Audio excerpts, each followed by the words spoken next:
Hi, everyone. Thank you again for tuning into the Policing in America podcast. I have a great guest today, a professor out of John Jay College. His name is Peter Moskos. He has a very unique story to tell and a great deal of information on policing and a wonderful perspective. So I thank you for tuning in, and I hope you enjoy the podcast. Well, hi, everyone, and thank you again for tuning into the Policing in America podcast. I'm your host, Sgt Tom, and I have with me a guest that I'm very excited to speak with, and I know you will be as well. Professor Peter Moskos is a professor at the Department of Law, Police Science, and Criminal Justice Administration at John Jay College of Criminal Justice. He's the director of John Jay College's NYPD Executive Master's Program and the author of 3 books. He's also the founder of the Violence Reduction Project, which I was familiarizing myself with recently, which seems really neat, and I'm looking to get more involved in that. He's also retired police officer out of Baltimore. I wasn't there long enough. I just quit. Okay, roger that. Yeah, so you were a police officer. I hate to say ex-police officer. It has such a bad connotation, but you were a police officer for Baltimore. Yeah, I was a police officer in Baltimore City. It was somewhat atypical because I went there to do PhD research. I was in grad school in sociology at Harvard and was going to look at police socialization. I wasn't planning on becoming a cop, but through various twists of fate, I did, which I'm very happy for. At some point I wanted to finish school. So the only question was how long I would stay. And I stayed till I got civil service protection, which somehow seemed satisfying. Like, well, now that you can't fire me. But so I was there I joke I was there 20 and out, except there were 20 months, not 20 years. But I was there for just under 2 years. It's outstanding. So, boy, what brought me to you was an article in the Wall Street Journal, and we were just talking about this before we went live, the murder spike of 2020 when police pull back. And, of course, salacious headline, but you read the article and you get into it, and it is a bit more nuanced. And I started reading more of your work, and I started looking at some of your videos, and I was just attracted to it because it is the nuanced conversation. When I launched this podcast, I was going to title it Reframe It, because my thought was we're talking about a lot of issues around policing, but never about the issues. So if I can, maybe get your take on where we are with policing right now. And I don't want to prime it with anyone. Just what is your take on it? I don't know where we are with policing right now. I will say that so from my start in the police academy in 1999 to my start as a professor in 2000, when did I start? 2004, I think. Till now, I've never been more pessimistic. I know we're always supposed to talk about, hopefully I'm wrong. But I think the last year in particular, but really a trend over the last 5 years, since Michael Brown was killed in Ferguson, has been negative. And when I say that, I mean negative in terms of helping police improve. I mean negative in terms of preventing violence. We've taken steps backwards. Things were getting better, and now they're not. So we'll see. But for people who have been involved in policing for a long time, it was really odd last year to see suddenly it was amateur hour in the reform movement. People who had never really thought about the details of policing suddenly had all the answers. And no one's got all the answers, but my God, at least take, people who have experience and knowledge and have been at it for a while. Maybe the pendulum's starting to swing back a little bit, but I don't know if the damage that was done can be fixed easily. And anyway, it's the world we have, so it'll go on. But in the meantime, more people are getting shot and more people are dying, and people are leaving police departments. It's not good by any standard, especially the standards that reform advocates claim to care about. And that's the frustrating part. It's a lot of the changes, not all of them. Some changes have been good, but a lot of the changes have really been, counterproductive, harmful. Yeah, that's one thing that I noticed with a lot of your work, you use this phrase when it comes to police training and specifically the academy. It's work versus education, and a lot of departments, the big five. You look at like New York, L.A., Chicago, Philly, Houston. Like they're doing good work. Terms like procedural justice and implicit bias, these are now common phrases in these departments, as where maybe in 2014, 2015 they weren't. And what I think, well, what I see happens to be a lot of issue is something happens in Minnesota, which, like you have said, it was condemnation across the board. Police officers all over said this is terrible. This is going to go nowhere. And then we have lines of protests, in some of these big cities where people are yelling at us, and we're thinking we have nothing to do with this. I know. I mean, I've said this before and other things, but I'm thinking particularly of a former student of mine who's a high-ranking Black female police officer in New York, and a friend of mine, and she just described the befuddlement. She's born in New York, lives in New York, and she says, these white kids that are half my age that aren't from here are calling me racist. And because cops killed a man in Minnesota. The fact that sort of changed everything overnight baffled a lot of police officers. What did we do? And of course, look, it's understandable. People, you have a uniform, and there is this idea of police identity. So inevitably, there's going to be some collective blaming and punishment. But again, if it's going towards something productive, one of the ironies is that the protests were largest in cities and jurisdictions that generally do a better job. And that, it doesn't mean they can't improve. God knows the NYPD isn't perfect or close to it. But in terms of what people claim to be desirable goals, and I'm thinking fewer arrests, less crime, less violence, fewer police uses of force, fewer complaints of police use of force, fewer lethal, police-involved shootings. The NYPD was arguably the nation's leader in all of that. And they were getting better. And so rather than, before last year, I said, well, why don't we look at what the NYPD is doing right? Some of it may not be transferable, but some of it is. And why don't we look at the police departments that are doing worse on these measures and make them better? It's the unsexy, small incremental improvements, but it was working. And then that sort of, we threw it all away. And so here we are now with, the last year saw the largest violence increase in American history in terms of percent. And, there's still sort of anecdotal accounts, but I think there are enough of them now that we can say it's a real fact that, police recruitment is in worse shape than it has been in a long time. Yeah. And especially recruiting from groups that, would increase diversity in police departments. But it is fair to ask, why would you want to become a cop? Not just in the current political climate, because I do think things like that will change. And look, there's never been an era where police were uniformly loved. But if you have a narrative that has sort of been established that police are evil, to oversimplify, you could expand on that. But why would you want to join an evil organization? And that's not saying that police need to be seen in some heroic mythical status. Just, see it as, I would say, a beneficial institution in society, but at least see it as a very necessary evil. And we want to make it better. And so that's what's frustrating. It's not getting better right now.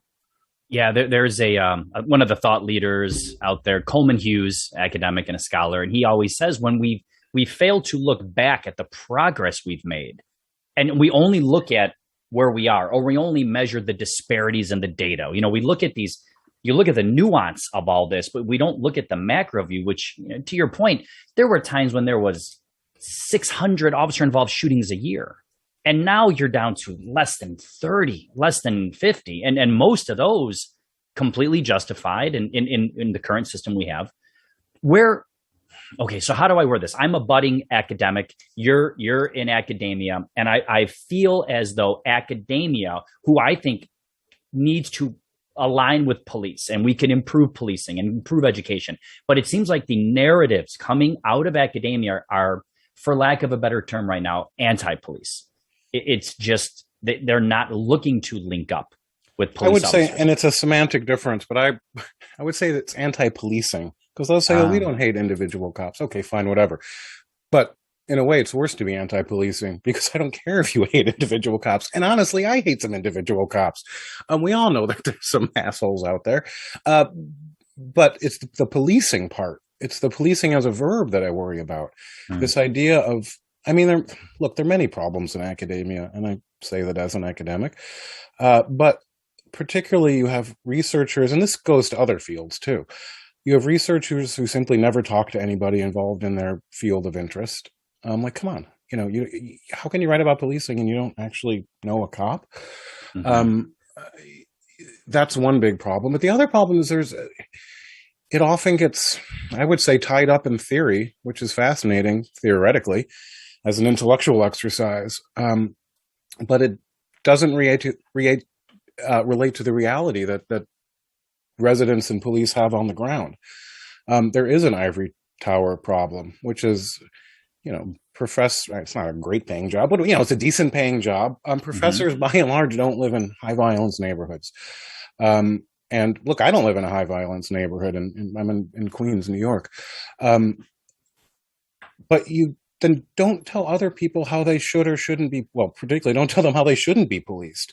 There's a bit of paternalism there, sort of overconfidence in saying. I mean, in some ways, I don't want to the depolicing that's happened in the past year because of various reasons, just less proactive policing.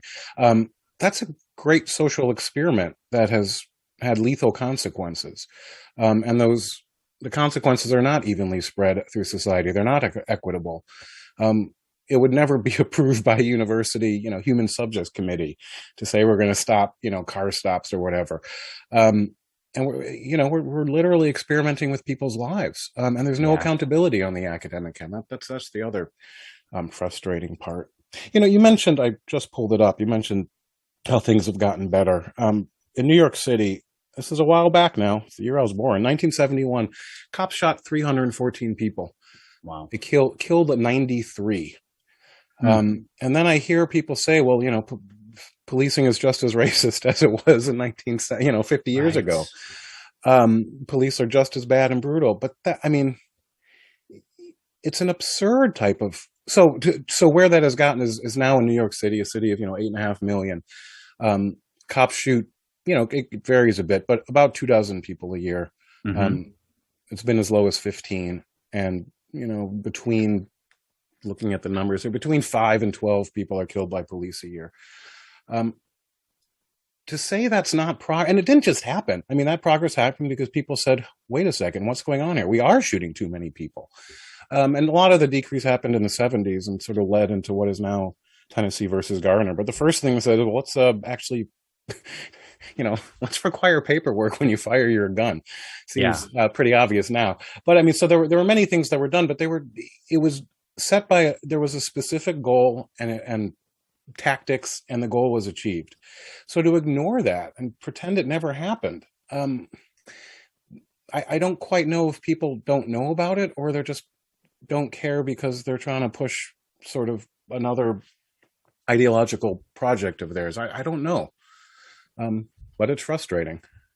And that frustration is manifested at the ground level more than anywhere. I see our young officers, and I deal with a lot of young officers, and the morale is it's a mixed bag because they come in excited. They're about to start this profession that many of them have dreamed about, and they're met with training officers and senior officers who are more on the tail end and have just been beaten, figuratively, just beaten down, and say, man, kid, get out of here. Why are you joining? Or they say things like, go join the small agencies, go join the suburbs, which, you talk about in some of your writings. Like, why would you not want to go to a city that embraces you and where defund the police isn't even a topic, of conversation at city council meetings?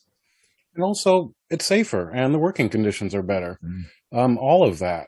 I mean, a lot of people go into the job I mean, many people, of course, as you know, go into the job because they need a job, and that's looked down a little bit in the police world. But you know what? That's fine. I mean, I went into the police world not expecting to be a police officer. Still, I took professional pride in it. While I did swear to uphold the Maryland and U.S. Constitution, I took pride in that. So you can do a good job without it being your life's calling. But you. But you know what? People go into the job sometimes, wanting to see the police action as well, which isn't. I mean, that's part of the job. But I don't know. At least where I police, I got tired of that pretty quickly. Yeah. And so, yeah. I mean, I wonder had I been a cop in some other place, better paying, fewer hassles, might have I stayed there? I don't know.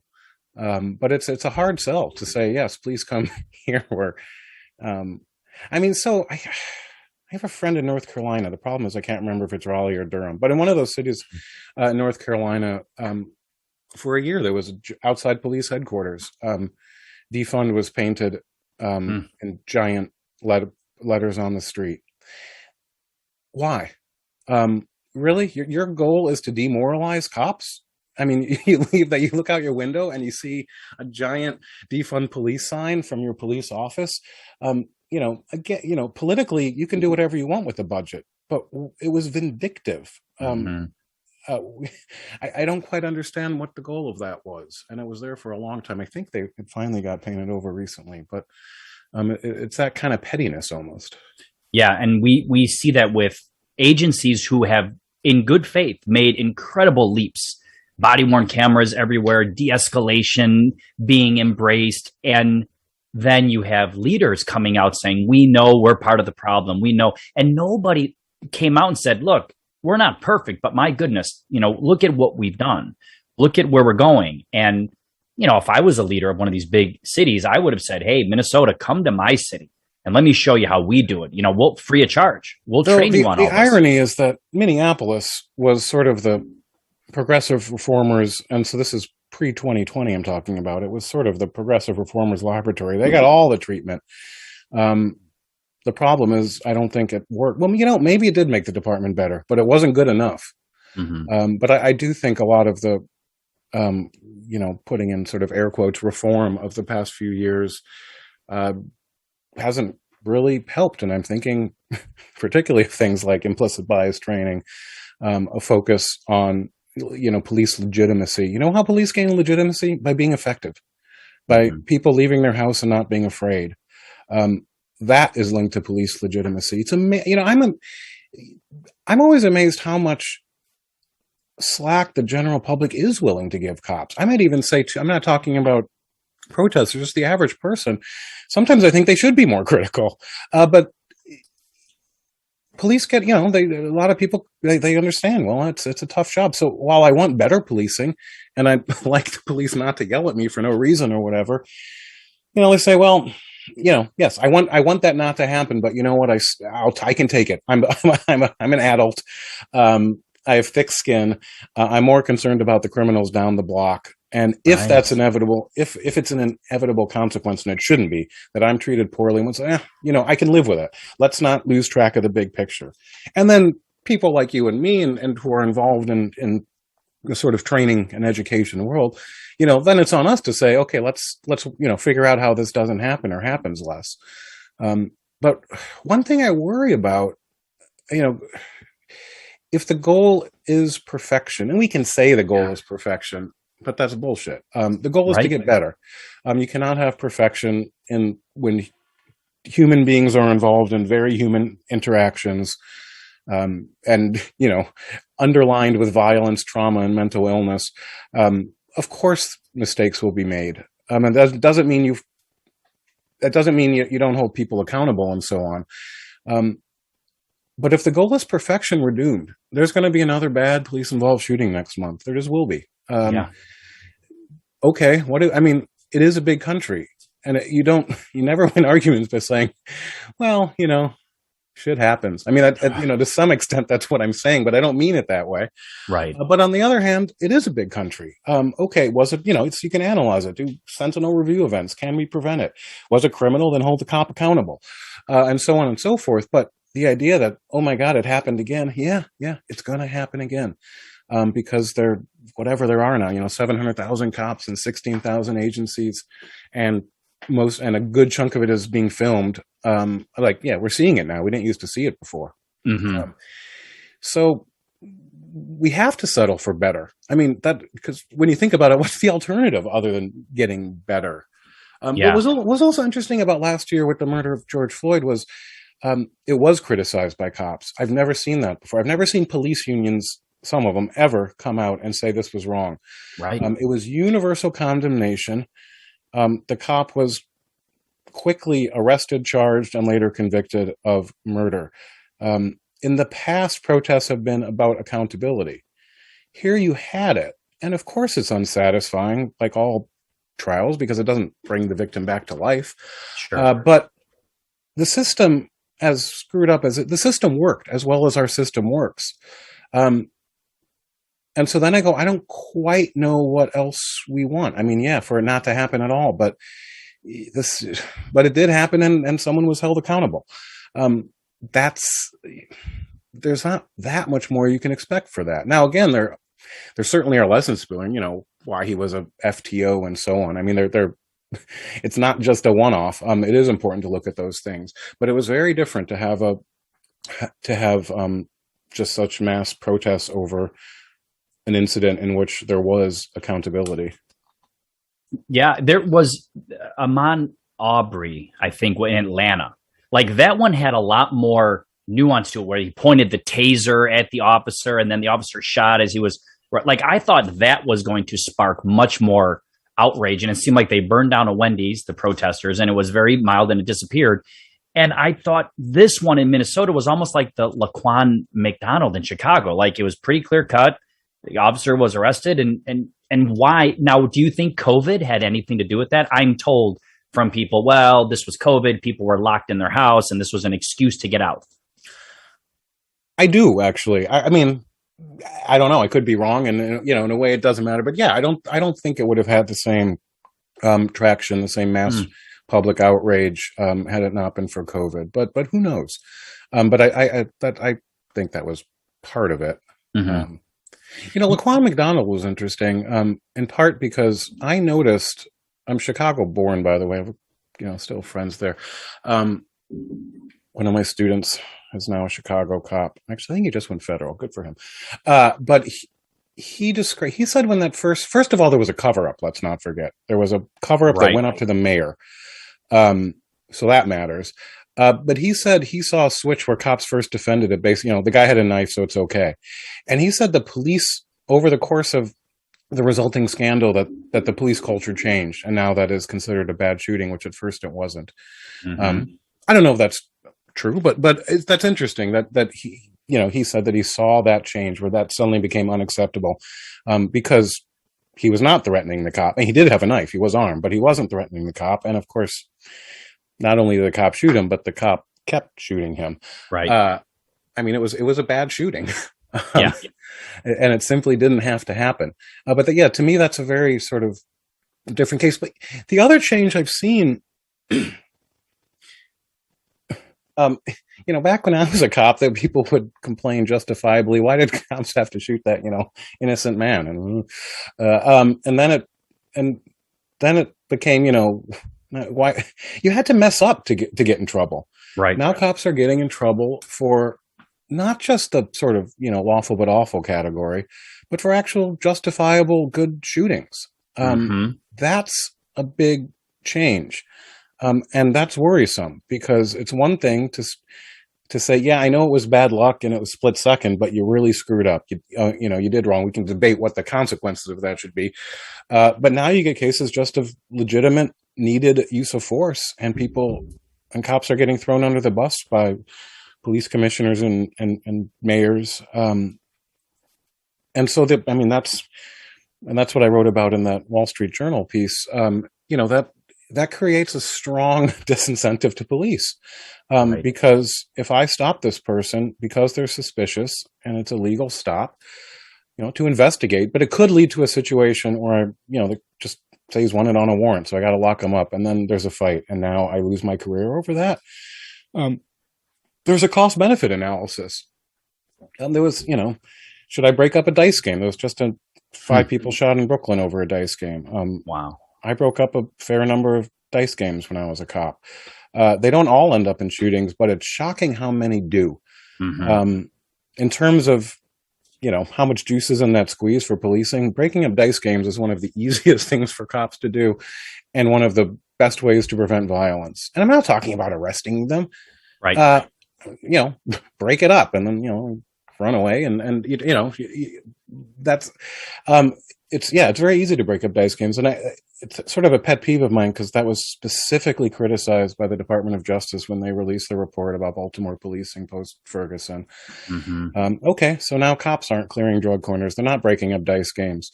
That has consequences. And who actually wanted public dice games not to get broken up? Like, what? Right.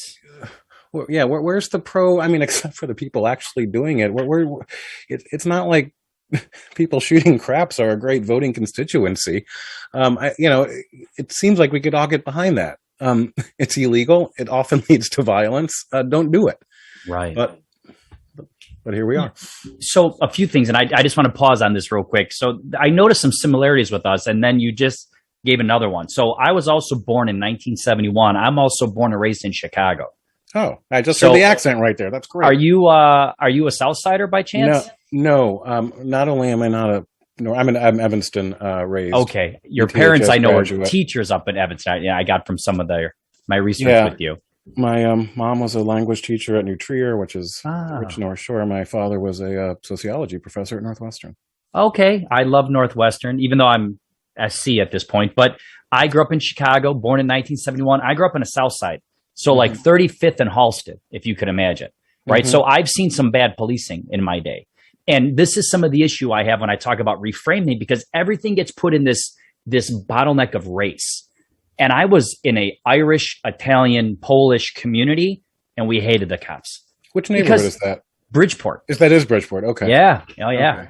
So Rich Daley's old. I mean, that's there you go. Oh no, that's the stereotypical archetype of working class Irish Chicago. Absolutely. Very segregated. And even in the white community, the Polish lived here and the Italians and the Irish, right? And then, divorced mom and all that. And like, we did not like the police. I always hear about how you're told you have white privilege. And I'm like, man, the cops were incessantly like just shitty towards us, playing in the street, because there's nowhere to play in the alleys. We'd play football in the street. They would come and yell at us. They would take our football away from us. And we were poor. We're like, well, now what are we going to do? We don't have a football, we hated it. I hated the cops. One of the reasons I got into law enforcement was to make it better from my perspective. But I won't go down that path too much because I'll waste a whole podcast talking to my old Chicago buddies. So here's the thing. You talked about this, and I'm curious about your opinion. NYPD's stop and frisk and that nexus to proactive policing and broken windows. Heather McDonald had said, it's not stop and frisk. We weren't just stopping people and frisking. We were stop, question, frisk. There always had to be reasonable suspicion. And then that's proactive policing. And then that's broken windows. How do you feel about all that? Academically, personally, was it a good system? Well, it depends on when we're talking about, because it became a bad system. I see. I took a class from George Kelling when I was in grad school. We might have to rename it if the phrase is toxic, but broken windows as a theory and policing practice needs to be reclaimed because it worked. It's a form of community policing. It brought down crime and violence. It brought down complaints against the police. The fact that the decrease in murders in New York City in the 90s, again, didn't happen by accident. Right. Was it only policing? Of course not. Nothing is. But was it largely policing? Probably. They said it couldn't be done, and cops did it. So the idea that stops are bad has got to go. Broken windows is not zero tolerance policing. The goal is not to arrest people. The goal is to change behavior. It's the goal. I've interviewed George Kelling. In my own podcast, Quality Policing, there's an interview with him. I was one of the last people to interview him before he passed away. The fact that it morphed into something else is important, but people need to understand what it was and how it worked, and get back to those roots. It's very much rooted in Jane Jacobs, for those who know she is, in Death of Life of Great American Cities. And he said that. He based it on her theories of how cities function. His background was social work, but he was a seminary student, I think. He was not a conservative law and order guy, but he wanted to, he, like, I put myself in the category. He wanted, he's less crime. It should not be an ideological issue. And, he wanted to make people feel safe and be safe. So all that said, I mean, the problem in New York is the police department started using the UF-250s, which is the name of the form. It doesn't matter. But started using stops as a quantifiable measure of productivity. And the tail started wagging the dog. And it wasn't so much, it was, to quote Luann Amon, they started talking about how many touches did you get. Simply putting your hands on people was considered inherently good. That's bad. So stop. And it wasn't always based on reasonable suspicion. So it went, if you read the original Detective McFadden report from 1960, I forget. But it became Terry versus Ohio. It's a fabulous police report to read, by the way, because you can see him hammering it out on a typewriter and their typos and whatnot. But he sets a scene of three guys casing a joint for an armed robbery. And so therefore he suspects they're armed, and they are. But you get halfway through that and you're like, oh yeah, this is, there's trouble here. So that became the legal standard of reasonable suspicion. In New York, it reached the absurd thing where all you had to do was check a boxing furtive movement. There was no, they didn't even have to be a written narrative. No. So cops, and I had students, complain they were stopped coming to school, and they weren't traumatic events for my student. I mean, but it was unpleasant. It's never good to be stopped. I mean, it wasn't rude. Sure. And I said, yeah, because they're just trying to get these numbers. Like, well, but why don't they stop the drug dealers who are hanging outside my, my public housing building? He's like, are they afraid of them? I said, it's probably not even that. It's just you're easier to stop. They have to get these numbers, and so they're going to stop the least resistant people. And so it did become scandalous. And what's interesting is when stop and frisks as a policy, stop question, when the numbers plummeted because of court lawsuit and a new mayor, and that was when Bill Bratton came back for a second term, cops were saying it's going to be the end of the world, and it wasn't. And actually, violence went down a lot. Stopping the wrong people is not productive. Right. Now, another version of the story is in Chicago, which for different reasons in a different year stopped stopping people. Based on pressure, based on the fact that they believed, I think, accurately, that their reports were all subject to review by the ACLU, which was inclined to look, they're looking for what they perceived as constitutional violations to sue the cop. So stops in Chicago plummeted for a different reason, I think in 2015, though I could be off by a year. And violence went up immediately because they stopped stopping people that needed to be stopped. They repeat violent offenders. These are people known by name and face and criminal record we're talking about, not just random guy walking down the street. Like most things in policing, and look, stop, it's a tool. It's a legal constitutional tool. You can use it, you can misuse it. Sometimes that tool may not be needed, sometimes it may be. So it has to be seen in that context. But what's happened, I think, in large part is stop and frisk is bad. Well, if you define it, yeah, if it's that simple, it probably is. But no, policing involves stopping people. It should. We want cops to do that. I mean, so is it Oregon now or Washington State? One of those states that just redefined, that said cops may not stop people on reasonable suspicion. Wow. I didn't know this. Well, I mention it because this is a big deal, and it doesn't seem to be getting any attention. That's an existential threat to policing, that you need probable cause to stop someone. Now, of course, like, the law is poorly written, so last I checked, no one was quite clear what it meant, but it very explicitly says that the standard for a stop is probable cause. I guess to oppose this, you of course have to have an understanding of the legal and constitutional and policing issues involved here. But the idea that you could be the victim of a robbery or rape and give a description, and the cop could see someone matching that description and not be legally, not stop the person, that's a huge deal. Yeah. That's in some ways, I mean, then police, it's the end of policing in the sense of, I mean, yeah, we'll still have police departments, but they'll simply be responding to calls and writing reports. Right. Investigating post-crime. Yeah. I mean, so, you know, police are still allowed to ask someone to stop. And if the person walks away, they don't have the legal, I mean, you need the legal authority. You need the or else you're not a police officer. Right. Yeah, that is, oh, wow. I didn't know that. I am going to look that up.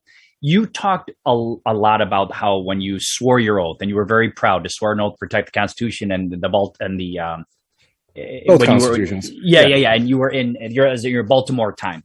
Yeah. And how important is it for our young officers, or let's just say our current officers, and young is relative just for time on the job. How important is it that they understand that contextually, that the Constitution, that's what they're swearing their oath to, and they have a broader sense of the Constitution? I think it's important. I don't think that swearing had the same effect on most people, partly because it was so anticlimactic. It was done in a windowless office by a woman who, was reading this little thing off a piece of paper. I remember telling the guy I didn't know next to me was also taking, I was like, don't laugh at this. Just say yes at the end. But maybe it should be a bit more pomp and ceremony that you're doing this, and understand what that means, because, policing has an ugly history as well, of violating that oath. And so you need to be aware of that. And police officers are very into saying we defend the law, which is part of the job. But the other half of that is you have to defend and obey the Constitution. So they go hand in hand. I don't think, I remember that those words, I think they were told to us in the police academy, but I don't think it's, I don't think it is properly instilled enough. That idea of public service, in a good way. Cops certainly don't like to think of themselves as public servants, but say that with pride. Yeah, agree. Why is the history of policing important? And I pause with this because I have young officers who I just trained who say, I wasn't even alive when Rodney King happened. Like, why am I getting in trouble for this? I just, to give you some context, why is it important for these young officers to understand that there was a time, historically speaking, when police were not as good as they are today? So when I was on the street, I always think, look, if criminals don't like cops, that's fair. They're not supposed to, in a way. It's a game of cat and mouse. Sometimes you win, sometimes I win. But people say, well, why? But when non-criminals don't like police, then maybe police should try and be a little bit introspective and say, why is that? And someone generically is like, why does everyone hate us here? And first, everyone doesn't hate us here. But I said, thanks. So this was 2000. And I said, so there was legal segregation in this country, Jim Crow. In Maryland, it was de facto, not legal because it's a border state between North and South. In the 60s, so that was, at that time, it was 35 years ago. People remember this. I said, who do you think enforced that? At some point, cops did, either actively or just as the authority figures. I said, so everybody over 40 or 45 here remembers this personally. It's not history. They lived through it. If you live through that, my point was, yes, it's history. It's not ancient history. It's quite recent history. It's living history. That, should that not impact you, that you remember when cops were actually the legal enforcers of an immoral, now illegal system? That matters. So this idea that everything that the clock starts today isn't fair. I sure remember Rodney King. I was in college in 92. It really affected me because in a similar way, I thought urban riots were grainy black and white footage from the 60s. Right. Yeah, I didn't think we did that anymore. I thought we had moved beyond that and progressed as society.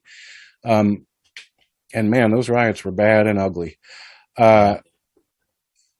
So yeah, to say why I wasn't alive then. Well, you know what? The people you're policing were alive then. Damn Sure. it, they remember it.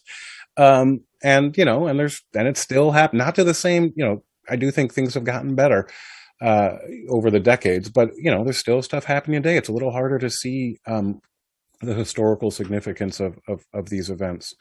Um, that said, I also think people who talk only about history and want to sort of put police in this sort of the evil category of constant historical racial oppressors. Um, also need to say that it may not have relevance to an individual interaction Mm. between two human beings today. You can over contextualize some things too. At some point, there's a man with a gun, and cops need to get that person into custody and take that gun away. At that point, for that interaction, I don't know if the historical perspective is productive. And you know, you're focused right there on the threat and your job. So there's a, you know, but that said, later on, and certainly in the academy, no, you should understand American history and your role in it. That's important. I agree, and one of my friends is big on that. He's pushing to get more of that constitutional idea into the young officers to understand the grandeur of what it is they're taking on, the endeavor of public service and law enforcement, and what Article 1 means, and you know, by the people for the people. So when we heard you talk about that, it was the light went on. You know what's interesting in the reform please. movement? This is a bit of a tangent, but I always find, and of course, you know, it always varies a little by each state because policing is a state power. But um, I don't think people realize that police don't actually have that many more rights than the general public. Well, and that's I'm talking about use of force, and that is a little theoretical and abstract. But even the power of arrest. I mean, you could make a citizen's arrest today. I strongly discourage it, Right. because if you're wrong, you'll get charged with kidnapping and other crimes. Police don't. What the police have is in a way the forgiveness of the state to make honest mistakes. That's the Mm-hmm. big difference. But they also have the obligation to act, which citizens don't have, and that's important too. I mean, you can get, I don't know what the charge is where you are, but you know, in Baltimore, there's an actual charge of cowardice. You can Wow. be brought, and people were. If when the shit hit goes down, if you just freeze, because that means you shouldn't be there if you can't act in a time of crisis. Sure. But to have, yeah, to have where cowardice is well, it's not quite a crime; it's a violation, you know. But so I mean, the police power has many nuances, but it doesn't actually say cops can use force. It just says sometimes cops should use force, and gives, you know, and in the qualified immunity part of it says, you know, so you know, we understand that it's tough and it won't always go well. Do you think there is a case for a federal standard of policing in the system that we have? Should we standardize more of our policing nationwide? Yes. I mean, again, because of the Constitution and the fact, I mean, the fact that policing isn't mentioned, which is why it's a state power on the, but we could certainly strongly, I mean, you know, there was that movement in the early 70s. I hear about from books I read and older people, you know, where money and training and standards set up. They were incredibly productive. You know, criminal justice programs were started in universities. Research was done on police tactics and training. Yes, but partly it's to impact in a way. You know, big city departments can both be a bit arrogant and do things on their own, but it's to get all those other departments. It's to get the other 16,000 police departments, those departments that have a few individuals, entire, you know, the whole staff is, you know, whatever, 4 cops, departments with, you know, fewer than 100 cops. That's what most police departments are. You know, states have some standards already, but it's tough to. It's a giant herd of cats we're trying to wrangle here, and it's tough to get departments to improve and change. And so, yeah, having some sort of set of national standard, you have to, you know, throw in some carrot with funding or whatever. You know, there was an article, and this, of course, is a weird outlier exception. Some village in Alaska that has a police department of 6 people, and they're all convicted of domestic violence. How could that possibly go wrong, right? Right. Yeah. And And they're like, yeah, well, no, there are no other applicants was the basic answer. But yeah, that's where somebody else, be it the state or the federal government, has to step in and say, okay, this is a problem. How? Yes, we're the federal government and we're here to help. I say that jokingly, Right. on the cliche, but Sure. those, in a way, there's such, in a way, low hanging fruit. They're often very small bits of fruit. But yeah, and there's some other easy things to reform. If you get fired for cause from one department, yeah, your name should go on a list so other departments know about it and perhaps even can't hire you again. That, the fact that it's done more and more, but the fact that that still isn't universal. But my God, we don't still have, even basic crime data is still, the standardization is in such dire straits, from everything from data collection to training and so on. I remember, and I wrote about it in Cop in the Hood, Maryland stated, I forget what the number is, 516 or something training objectives. And over the course of 6 months, you could just literally see them checking boxes. Okay, we covered that. We covered that.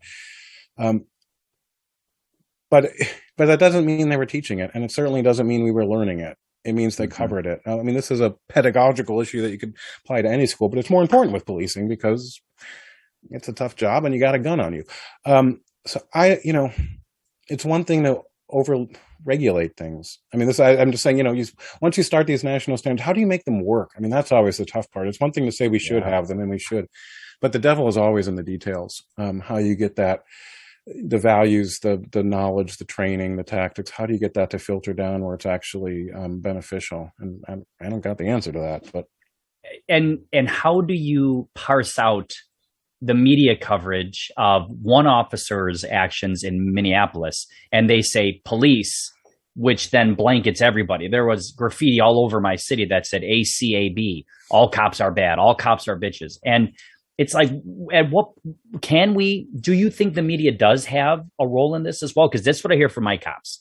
Like, when they say, what are the problems? And they excoriate the media, and especially what they call mainstream media or, left-wing media. And I'm very curious to see what your take is on that. I have because I was taking notes because it was for my PhD. I have notes from the Academy saying the same thing. This is 1999, 2000. And that was a shock to me. Culturally, being from Evanston, I was, it was my introduction to the blue collar world of policing. I didn't know the blue collar world. I didn't know policing well. Policing is a conservative culture, and I'm afraid it's becoming even more so. Partly, I think, because of, the authoritarian part of policing, and partly because people need a job. But to understand policing, you have to I'm guessing right now, but I'm guessing, 80+% of white cops voted for Trump, just politically. And the non-white cops maybe were more likely to vote for Biden, but are still socially conservative.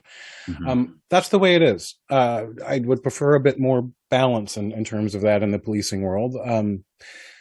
But those are the cards we're dealt. So I was shocked to hear people complaining about so much about the media back then. Hillary Clinton in particular, this is 2000, was particularly vilified. I'm like, what does she have to do with it? So these are strains from, right-wing talk radio, and then later Fox News that have been out there for a long time. So in one sense, it's nothing new. I think the difference is in post-Ferguson, it's become a little more of a correct analysis that there is in, National Public Radio or NPR and the New York Times and the Washington Post. And there is either implicit or explicit anti-policing bias that I think has become stronger, where things are just not reported fairly. And then, you get selection bias and story coverage and that kind of thing. Or maybe I was just blind to it before with my own ideological blinders on. So I am saying two things. It's not new. It's overblown, but there's a little bit of truth to it. And the problem is, if you start with that attitude that, those libs don't understand us. They want chaos. They hate cops. It's not bridge building, to put it mildly. Like it does. Yeah. Some of it's inevitable. That's why I started saying it's a very, conservative institution and the people who join it. But you want to bring people together, and that has become worse. That divide has grown recently, I believe. Yeah. And that's the type of thing that affects recruitment. And that's how you ultimately change things. People also forget, you know this, but for an institution that hates the way things are and hates change, and is very set in its ways, police culture can change really quickly. Police generations are short. First, cops, whatever, they spend 5 or 10 years on patrol. You have 100% turnover, not 100%, but you have massive turnover in the patrol division every few years. So things can change very quickly. Mm-hmm. And that's good. So it's not inevitable, but it's just, if you listen to cops, the police world has been getting worse since 1845. Like it never gets better. So I do take it with a grain of salt and roll my eyes a little bit. But on the other hand, again, when I see instances now of cops getting slammed by the media and politicians when they didn't do anything wrong, that's worrisome. Yeah. I first noticed it with Michael Brown with Hands Up, Don't Shoot. And the media on certain areas will still say the murder of Michael Brown.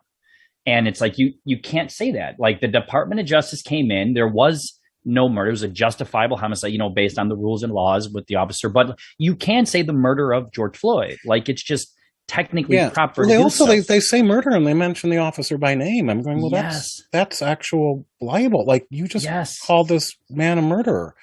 And that's not what happened. Now, I also want to go back, and when that happened, I don't remember his name, whoever the police, and I wouldn't want to, whatever the police chief of Ferguson. Mm-hmm. He was horrible. He said nothing. Mm-hmm. He had this instance, and I don't know whether, look, of course, it's important to remember whenever these things happen in any non-big city, it's the first time it's ever happened. They don't have a press agent. He's never dealt with this crisis. He's in over his head, quite frankly. He's the center of a national media storm, and he's the police chief. I don't know how big the department was, but whatever it is, I don't know, 100, I don't know what it is, but whatever it is, it's small, and they've never had this situation before. But what he didn't say was he never got what later was in the Department of Justice report. He never got that side of the story out as a potential.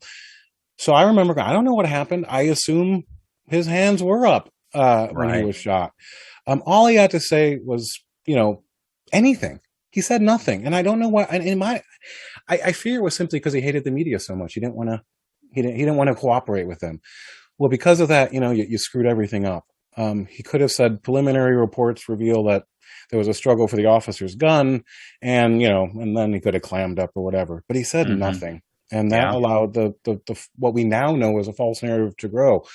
But we didn't know that then for the first week or two. And then certainly when the DOJ report came out, people should have stopped calling it a murder. Yeah, and then and just like you say, selective bias. Our cops will see that and hear that, and then they latch onto it. And I'm trying to educate the new generation and say, look, have a wide field of view. Don't get siloed. Take everything with a grain of salt. There are people on both sides of the aisle that like police officers, but sometimes it's not politically expedient to show support for police. Right now, a lot of cities are all of a sudden showing support for police, but there is some truth to the fact that police officers across the nation feel their Democratic leadership left them to dry. Do you think they're wrong in that assessment, or is there some merit to that perspective? I think there's some merit to that because we've seen it happen again and again. Last year, sure. Before, of course, there was always a fringe sort of anti-policing element to the far left, and also let's not remember the far right. Mm-hmm. We're letting them off the hook here right now. But I don't, as a voice on the table, that's fine. But at some point you need adults in the room making decisions. And so you get, a lot of cities, it's just too easy to win Democratic primaries. You don't need many votes. They're set up to lower turnout, and so you take over the city council. But I mean, the defund where it happened last year, and the point I made in that article is all these events. Defund, the magic words to not cause violence to go up. It's the impact it has on policing. Yeah. It's how it changes proactive policing, and those changes can be measured and quantified. They're real, and they happen because of specific events. Defund was done vindictively. The best example was, or the worst example was Seattle, where you had Carmen Best as police chief, and they voted to cut her salary. She resigned, as she had to do. There are fewer cops out west per capita. I don't quite understand how that works. At some point, you just simply don't have enough people working. Cities on the East Coast, like New York, Baltimore, D.C., traditionally have had a lot of cops per capita. Mm-hmm. I think reasonable people could say, we want to cut the police budget. That's a political decision. I don't know. Maybe the budget is 10% too big, whatever. Those are discussions we should have. Maybe it's too small, whatever. But the point is, if you cut the police budget, you get the police department and say, look, I know you're against this, but we're going to cut your budget 10% in 5 years. Let's figure out the best way to do that. Sure. And they'll do it because they have to. That's not what was done. It was just, we're cutting your budget because cops murdered a man in Minnesota. And it's particularly brutal to police departments. Because I'm just thinking also public transportation falls under this. You get these large systems that are almost entire, the costs are all labor. Yeah. You can't cut those budgets without really hitting arteries very quickly. Mm-hmm. So if 80% of your budget is labor and you cut my budget, like in New York, they cut a little over 10%. You can't fire cops right off, and you don't want to, and you shouldn't. But so you have to, every bit of the funding that is not going directly to payroll has to be cut 50% now. That cannot, and it, the irony, of course, is the things that reformers want about training and education and, various outreach programs, in a way, all the good parts of, the soft side of policing. That's what gets cut because there's nothing else to cut. The academy class got cut. That was a real money saver. Yeah. The program running my college got cut because it's temporarily reinstated this year, so it's back hopefully. But that's what happens. And I don't blame the NYPD. They had $500 million or so cut from their budget. They got to just start slashing things. Homeless outreach was abandoned. Wow. So all this stuff. That's the issue. Is these are knee-jerk reactions. Police departments could be made small if we want that. I don't think they should be, but generally. But so that was the problem with defund. And of course, it was a stupid slogan on top of it. Sure. You mentioned before about talking to young cops, and it's important to remember, though, that most people want more policing. And that spans the political spectrum. It's even stronger among African Americans than it is among whites. Blacks want more and better policing, and it is not mutually exclusive. But blacks want more policing more than whites want more policing. And that's, I don't think, directly because of race. I think it's because blacks are more likely to live in high violence neighborhoods and be victimized. These are important issues. And you see a lot of, in politics, in urban politics, it tends to be progressives from low crime areas that are the loudest about depolicing. And that's a shame because it doesn't affect them. Yeah, I agree. And these are conversations that you and I are having. I'm glad you're saying it. They're happening all over in little small circles. So hopefully it gets out there and people in positions of influence and positions of change agents can hear it and start doing better with that. So I want to be respectful of your time, and I want to wrap it up with a question. And this is going to be a harder question after all we've unpeeled. If you could take one facet of the situation we're in now and change it, if you could reframe something, or if you could fix one thing about policing or the narrative around it or the funding, what is something you would say, this is a worthy goal, go after this? I don't like getting into framing, but I would stress the fact that a depolice society is an inequitable, unfair society. That there's a need for order maintenance that will be someone's going to do it, and we much prefer to be at police officers who have Mm, rules and a constitution than private security guards, than gang members, than civil patrols. yeah. Um, we get worse lowercase policing if police don't do it. That's one part that it is. In some ways, it's saying this that overall, police are a force for good, and they protect people. Hmm. But in terms of what actually, this is, I don't know, it's been on my back burner for decades. Really going back to uh, George Kelling and broken Hmm. windows. Uh, and this is something police could do regardless of outside pressure. Well, it'd still be politicians might complain, but I think we need to I chuckle because I usually mock the word reimagine because it doesn't mean anything alone, but we need to reimagine police patrol. The idea that cops sit in their cars available in service, meaning not working, available to respond is, a 1970s concept that was done in the name of efficiency, not so much crime prevention. Hmm. I just read an article somewhere where some resident was saying, "Oh, we're really it was, I think, it was about Chester, Pennsylvania, and some violence reduction." I don't know the details of what happened, but the one quote that stood out was a resident saying, "We're really surprised to see officers in uniform outside of their cars." Hmm. I never want to read that line. Yeah. Get out of the damn car.